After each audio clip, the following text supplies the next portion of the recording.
Hello, dear World of Warcraft friends. While the numbers, as we saw in the last 1 or 2 weeks in Mythic Plus and in online search interest for World of Warcraft Midnight are going down, the expansion has set a record that has held for years.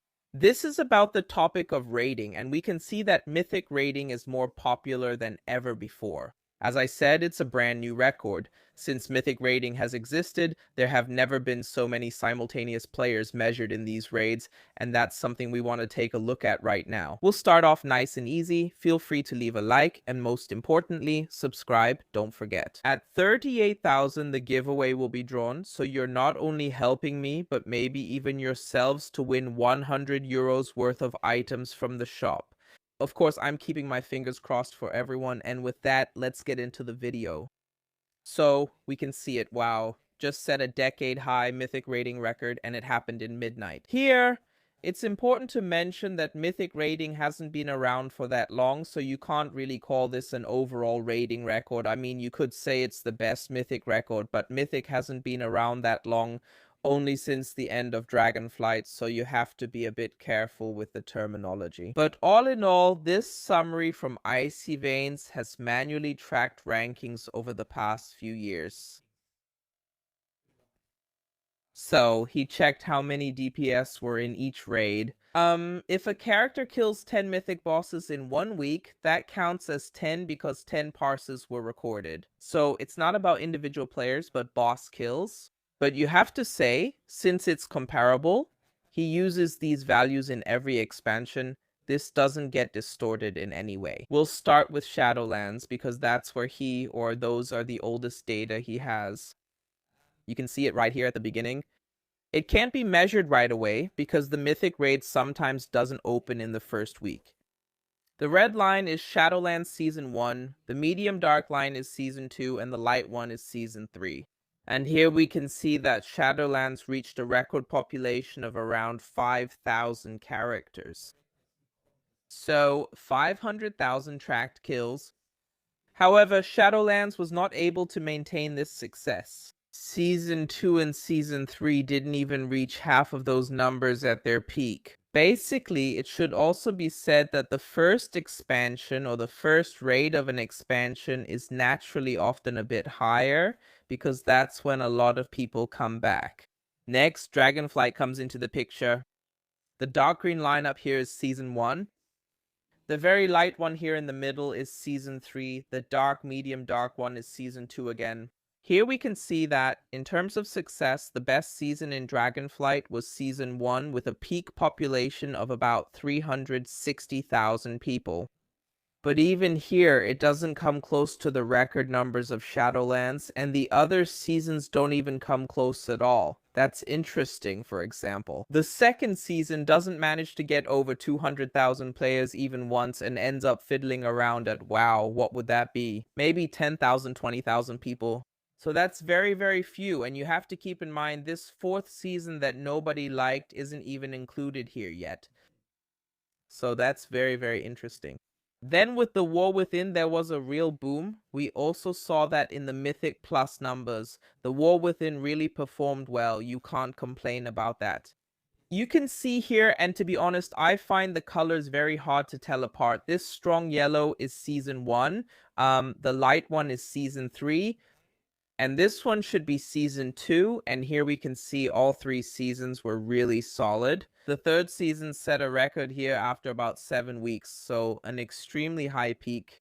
The first season also reached about, 500,000 players after around 10 weeks. The second season was never that crazy, but actually better than anything we had seen before. So you really have to say, as far as the rating is concerned, the War Within has really managed a solid upswing. Why is that? Yeah, over time there were these catch-up mechanisms for which you need more crests. That means you could bonus roll for items, in the sense that you could buy them if you killed the corresponding boss. I think that played a role. And yeah, Blizzard just put in a few mechanisms to keep the season fresh for longer. I think it paid off.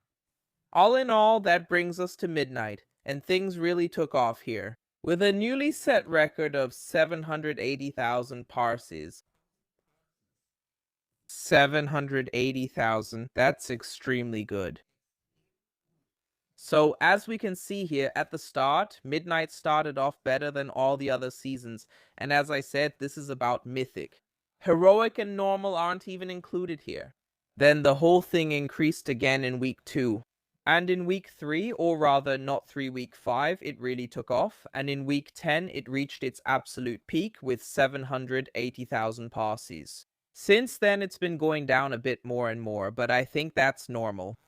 We can see here, I think Blizzard's release strategy paid off, so releasing the raid with Sunwell a bit later, that probably kept a lot of people in Mythic raiding. I also believe that these 3 raids produce a lot of Mythic players. Because purely in terms of the number of bosses, and that's what it's about, how many bosses were killed, how many passes were created. Purely from that perspective, Shadowlands would theoretically have had even more to offer. Because if we take a look at that, all the raids had more than 8 new bosses.